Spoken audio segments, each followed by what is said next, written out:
आज मैं आपको बताने वाला हूँ टॉप 40 ट्रेंडिंग साउंड इफेक्ट जिन पर आपको कॉपीराइट नहीं आएगा, जिसे आप अपनी वीडियो में यूज कर सकते हैं।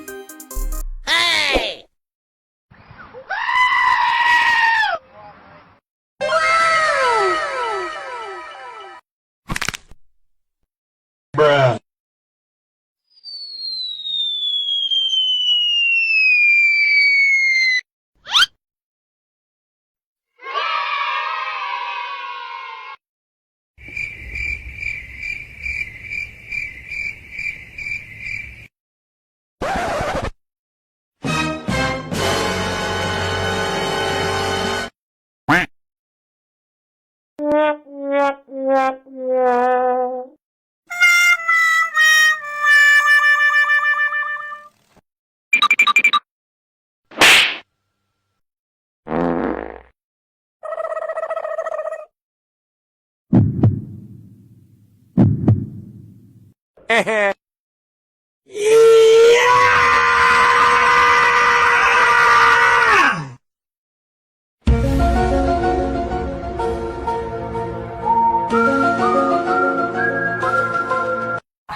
Yahoo!